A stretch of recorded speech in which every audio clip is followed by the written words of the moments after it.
ನಮಸ್ಕಾರ ಸ್ನೇಹಿತರೆ, all in one Kannada YouTube ಚಾನಲ್ನ ಮತ್ತೊಂದು ಹೊಸ ವಿಡಿಯೋಗೆ ತಮ್ಮೆಲ್ಲರಿಗೂ ಆತ್ಮೀಯವಾದ ಸ್ವಾಗತ.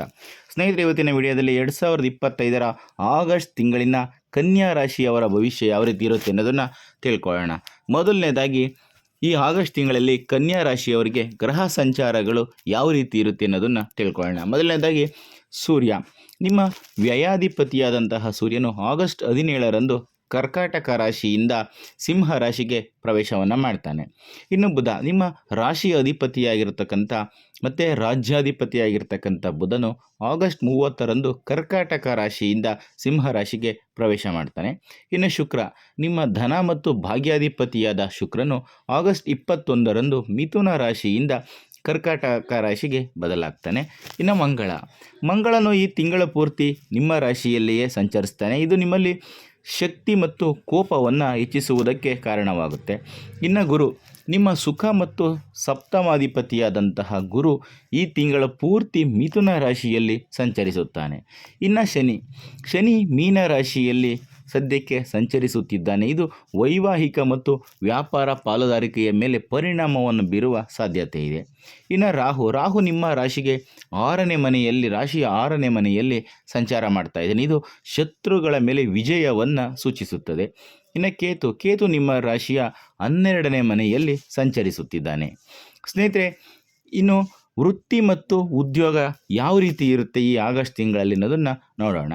ವೃತ್ತಿಪರವಾಗಿ ಇದು ನಿಮಗೆ ಸುವರ್ಣ ಯುಗದಂತೆ ಇರುತ್ತೆ. ನಿಮ್ಮ ರಾಶಿಯ ಅಧಿಪತಿ ಮತ್ತು ದಶಮಾಧಿಪತಿಯಾದಂತಹ ಬುಧನು ಲಾಭದ ಸ್ಥಾನದಲ್ಲಿ ಇರುವುದರಿಂದ ನೀವು ಮಾಡುವ ಪ್ರತಿಯೊಂದು ಕೆಲಸದಲ್ಲಿಯೂ ಯಶಸ್ಸನ್ನು ಗಳಿಸುತ್ತೀರಿ. ಬಡ್ತಿ, ವೇತನ ಹೆಚ್ಚಳ ಮತ್ತು ಅಧಿಕಾರಿಗಳಿಂದ ಪ್ರಶಂಸೆಗಳನ್ನು ಪಡೆಯುತ್ತೀರಿ. ಹೊಸ ಉದ್ಯೋಗ ಪ್ರಯತ್ನಗಳು ಯಶಸ್ವಿಯಾಗುತ್ತವೆ. 6ನೇ ಮನೆಯಲ್ಲಿ ರಾಹು ಇರುವುದರಿಂದ ಸ್ಪರ್ಧೆಯನ್ನು ಸುಲಭವಾಗಿ ಮೆಟ್ಟಿ ನಿಲ್ಲುತ್ತೀರಿ, ಹಾಗೆ ಜಯವನ್ನು ಗಳಿಸುತ್ತೀರಿ. ತಿಂಗಳ ಕೊನೆಯ ವಾರದಲ್ಲಿ ಗ್ರಹಗಳ ಬದಲಾವಣೆಯಿಂದಾಗಿ ಕೆಲಸದಲ್ಲಿ ಸಣ್ಣ ಪುಟ್ಟ ಬದಲಾವಣೆಗಳು ಅಥವಾ ಕೆಲವೊಂದಷ್ಟು ಒತ್ತಡಗಳು ಬರುವ ಸಾಧ್ಯತೆ ಇದೆ. ಇನ್ನು ಆರ್ಥಿಕ ಪರಿಸ್ಥಿತಿ ಯಾವ ರೀತಿ ಇರುತ್ತೆ ಅಂತ ನೋಡೋಣ. ಧನ ಪ್ರವಾಹಕ್ಕೆ ಇದು ಒಂದು ಅದ್ಭುತವಾದಂತಹ ತಿಂಗಳು. ನಿಮ್ಮ ಧನ ಭಾಗ್ಯಾಧಿಪತಿಯಾದಂತಹ ಶುಕ್ರನು ಲಾಭದ ಸ್ಥಾನದಲ್ಲಿ ಸಂಚರಿಸುವುದರಿಂದ ಅನೇಕ ಮಾರ್ಗಗಳಿಂದ ನಿಮಗೆ ಆದಾಯವು ಹರಿದು ಬರುತ್ತದೆ. ಆಕಸ್ಮಿಕ ಧನ ಲಾಭ, ಲಾಟರಿ ಅಥವಾ ಷೇರುಗಳ ಮೂಲಕ ಲಾಭವನ್ನು ಪಡೆಯುವ ಸಾಧ್ಯತೆ ಹೆಚ್ಚಾಗಿದೆ. ಹಳೆಯ ಸಾಲಗಳನ್ನು ತೀರಿಸುವ ಸಾಧ್ಯತೆ ಹೆಚ್ಚು. 10ನೇ ಮನೆಯಲ್ಲಿ ಗುರು ಸಂಚಾರ ಮಾಡ್ತಾ ಇರೋದರಿಂದ ಆಸ್ತಿ ಅಥವಾ ವಾಹನವನ್ನು ಖರೀದಿಸುವ ಬಲವಾದ ಯೋಗವಿದೆ. ಹೂಡಿಕೆಗಳಿಗೆ ತಿಂಗಳ ಮೊದಲ 3 ವಾರಗಳು ತುಂಬಾ ಅನುಕೂಲಕರವಾದಂತಹ ವಾರಗಳಾಗಿರುತ್ತೆ. ಇನ್ನು ಕುಟುಂಬ ಜೀವನ ಯಾವ ರೀತಿ ಇರುತ್ತೆ ಅಂತ ನೋಡೋಣ. ಕುಟುಂಬದಲ್ಲಿ ಆನಂದ, ಸಂತೋಷ ತುಂಬಿ ತುಳುಕುತ್ತದೆ. ಬಂಧು ಮಿತ್ರರೊಂದಿಗೆ ಶುಭ ಕಾರ್ಯಗಳಲ್ಲಿ ಭಾಗವಹಿಸುತ್ತೀರಿ. ಹಳೆಯ ತಪ್ಪು ತಿಳುವಳಿಕೆಗಳು ದೂರವಾಗುತ್ತವೆ. ಆದರೂ 7ನೇ ಮನೆಯಲ್ಲಿ ಶನಿಯ ಪ್ರಭಾವದಿಂದ ಜೀವನ ಸಂಗಾತಿಯೊಂದಿಗಿನ ಸಂಬಂಧಗಳಲ್ಲಿ ಸ್ವಲ್ಪ ಗಾಂಭೀರ್ಯತೆ ಅಥವಾ ಕೆಲವೊಂದಷ್ಟು ಅಂತರಗಳು ಉಂಟಾಗಬಹುದು. ಅವರ ಭಾವನೆಗಳನ್ನು ಗೌರವಿಸುವುದು ಮತ್ತು ತಾಳ್ಮೆಯಿಂದ ವರ್ತಿಸುವುದರಿಂದ ದಾಂಪತ್ಯ ಜೀವನವನ್ನು ಮಧುರವಾಗಿಸಿಕೊಳ್ಳಬಹುದು. ಜನ್ಮ ರಾಶಿಯಲ್ಲಿ ಮಂಗಳ ಇರುವುದರಿಂದ ನಿಮ್ಮಲ್ಲಿ ಆಧಿಪತ್ಯದ ಧೋರಣೆ ಹೆಚ್ಚಾಗದಂತೆ ನೋಡಿಕೊಳ್ಳಬೇಕು. ಇನ್ನು ಆರೋಗ್ಯ ಯಾವ ರೀತಿ ಇರುತ್ತೆ ಅಂತ ನೋಡೋಣ. ಆರೋಗ್ಯದ ವಿಷಯದಲ್ಲಿ ಮಿಶ್ರ ಫಲಿತಾಂಶಗಳನ್ನು ಕಾಣುತ್ತೀರಿ. 6ನೇ ಮನೆಯಲ್ಲಿ ರಾಹು ಇರುವುದರಿಂದ ದೀರ್ಘಕಾಲದ ಕಾಯಿಲೆಗಳಿಂದ ಉಪಶಮನ ಲಭಿಸುತ್ತದೆ. ಆದರೂ ಜನ್ಮ ರಾಶಿಯಲ್ಲಿ ಮಂಗಳನ ಪ್ರಭಾವದಿಂದಾಗಿ ಅಧಿಕ ಉಷ್ಣ, ಕೋಪ, ರಕ್ತದೊತ್ತಡ, ತಲೆನೋವು ಮತ್ತು ಚರ್ಮಕ್ಕೆ ಸಂಬಂಧಿಸಿದ ಸಮಸ್ಯೆಗಳು ಬರುವ ಸಾಧ್ಯತೆ ಇದೆ. ವಾಹನವನ್ನು ಚಲಾಯಿಸುವಾಗ, ಹರಿತವಾದ ವಸ್ತುಗಳೊಂದಿಗೆ ಕೆಲಸ ಮಾಡುವಾಗ ಜಾಗರೂಕತೆಯಿಂದ ಇರುವುದು ತುಂಬ ಅಗತ್ಯ. ತಿಂಗಳ ಕೊನೆಯಲ್ಲಿ 12ನೇ ಮನೆಗೆ ಸೂರ್ಯ ಮತ್ತು ಬುಧ ಹೋಗುವುದರಿಂದ ಸಣ್ಣ ಪುಟ್ಟ ಆರೋಗ್ಯದ ಸಮಸ್ಯೆಗಳು ಬರುವ ಸೂಚನೆಗಳಿವೆ. ಇನ್ನು ವ್ಯವಹಾರ ಯಾವ ರೀತಿ ಇರುತ್ತೆ ಅಂತ ನೋಡೋಣ. ವ್ಯಾಪಾರಸ್ಥರಿಗೆ ಇದು ಲಾಭದಾಯಕವಾದಂತಹ ತಿಂಗಳು.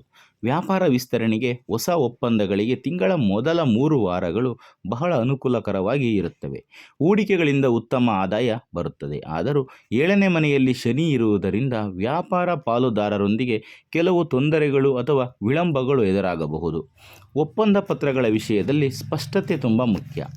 ಇನ್ನು ವಿದ್ಯಾರ್ಥಿಗಳಿಗೆ ಯಾವ ರೀತಿ ಇರುತ್ತೆ ಅಂತ ನೋಡೋಣ. ವಿದ್ಯಾರ್ಥಿಗಳು ಈ ತಿಂಗಳು ಅದ್ಭುತ ಪ್ರತಿಭೆಯನ್ನು ಪ್ರದರ್ಶನ ಮಾಡುವ ಸಾಧ್ಯತೆ ಇದೆ. ರಾಶಿಯ ಅಧಿಪತಿಯಾದಂತಹ ಬುಧನು ಲಾಭದ ಸ್ಥಾನದಲ್ಲಿ ಇರುವುದರಿಂದ ಜ್ಞಾಪಕ ಶಕ್ತಿ, ಏಕಾಗ್ರತೆ ಹೆಚ್ಚಾಗುತ್ತದೆ. ಪರೀಕ್ಷೆಗಳಲ್ಲಿ ಉನ್ನತ ಶ್ರೇಣಿಯಲ್ಲಿ ಉತ್ತೀರ್ಣರಾಗುವ ಸಾಧ್ಯತೆಗಳು ಕಂಡುಬರುತ್ತವೆ.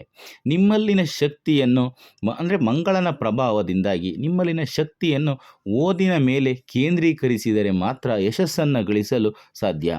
ಉನ್ನತ ಶಿಕ್ಷಣಕ್ಕಾಗಿ ನೀವು ಮಾಡುವಂತಹ ಎಲ್ಲ ಪ್ರಯತ್ನಗಳು ಕೂಡ ಫಲವನ್ನು ನೀಡುತ್ತವೆ.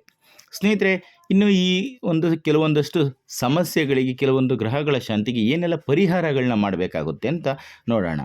ಈ ಮಂಗಳನಿಗಾಗಿ ನೀವು ಏನನ್ನು ಪ್ರಯತ್ನವನ್ನು ಮಾಡಬೇಕು, ಏನು ಪ್ರಾರ್ಥನೆ ಮಾಡಬೇಕು ಅಂತ ನೋಡೋದಾದರೆ, ಪ್ರತಿ ಮಂಗಳವಾರ ಸುಬ್ರಹ್ಮಣ್ಯ ಸ್ವಾಮಿಯನ್ನು ಅಥವಾ ಹನುಮಂತನನ್ನು ಆರಾಧಿಸಬೇಕಾಗುತ್ತದೆ. ಇದು ನಿಮ್ಮಲ್ಲಿನ ಕೋಪ ಮತ್ತು ಆವೇಶವನ್ನು ನಿಯಂತ್ರಣದಲ್ಲಿ ಇಡುವುದಕ್ಕೆ ಸಹಾಯ ಮಾಡುತ್ತದೆ. ಇನ್ನು ಶನಿ, ಸಪ್ತಮ ಶನಿಗಾಗಿ ಪ್ರತಿ ಶನಿವಾರ ಶನಿ ದೇವರಿಗೆ ತೈಲಾಭಿಷೇಕವನ್ನು ಮಾಡಿ ಬಡವರಿಗೆ ಕೆಲವೊಂದಷ್ಟು ಸಹಾಯವನ್ನು ಮತ್ತು ದಾನವನ್ನು ಮಾಡುವುದರಿಂದ ತುಂಬ ಒಳ್ಳೆಯದಾಗುತ್ತದೆ. ಜೊತೆಗೆ ನಿಮ್ಮ ಸಂಗಾತಿಯೊಂದಿಗೆ ತಾಳ್ಮೆಯಿಂದ ಇರಬೇಕಾಗುತ್ತದೆ.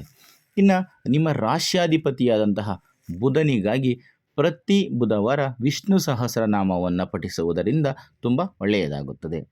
ಇನ್ನು ಕೇತು ವ್ಯಯದ ಸ್ಥಾನದಲ್ಲಿ ಇರುವುದರಿಂದ ಕೇತುವಿನ ಧ್ಯಾನ ಮಾಡುವುದರಿಂದ ಮಾನಸಿಕ ಶಾಂತಿ ಲಭಿಸುತ್ತದೆ ಮತ್ತು ಅನಗತ್ಯವಾದಂತಹ ಖರ್ಚುಗಳು ಕಡಿಮೆಯಾಗುತ್ತವೆ. ಸ್ನೇಹಿತರೆ, ಇದಿಷ್ಟು ಈ 2025 ಆಗಸ್ಟ್ ತಿಂಗಳಿನ ಕನ್ಯಾ ರಾಶಿಗೆ ಸಂಬಂಧಪಟ್ಟವರ ಭವಿಷ್ಯ. ಅದರಲ್ಲಿ ಯಾವ ಗ್ರಹಗಳ ಸಂಚಾರದಿಂದ ಏನೆಲ್ಲ ಫಲಿತಾಂಶಗಳು ಆಗ್ತವೆ, ಯಾವ ವಿಚಾರಗಳಲ್ಲಿ ಎಚ್ಚರಿಕೆಯಿಂದ ಇರಬೇಕಾಗುತ್ತದೆ ಅನ್ನೋದ್ರ ಬಗೆಗಿನ ಒಂದು ಮಾಹಿತಿಯನ್ನು ತಿಳಿಸ್ಕೊಟ್ಟಿದ್ದೀನಿ. ಈ ಮಾಹಿತಿ ನಿಮಗೆ ಇಷ್ಟ ಆಗಿದರೆ ಈ ವಿಡಿಯೋಗೆ ಒಂದು ಲೈಕ್ ಕೊಡಿ. ಹಾಗೆ ಮತ್ತೊಂದು ಹೊಸ ಮಾಹಿತಿಯೊಂದಿಗೆ ಮುಂದಿನ ವಿಡಿಯೋದಲ್ಲಿ ಸಿಗ್ತೀನಿ. ಅಲ್ಲಿಯವರೆಗೂ ಕೂಡ ಎಲ್ಲರೂ ತಪ್ಪದೆ ಈ ವಿಡಿಯೋನ ನೋಡ್ತಾ ಇರಿ. ಎಲ್ರಿಗೂ ಒಳ್ಳೆಯದಾಗಲಿ ಅಂತ ಹೇಳ್ತಾ ಎಲ್ರಿಗೂ ಕೂಡ ಧನ್ಯವಾದಗಳು.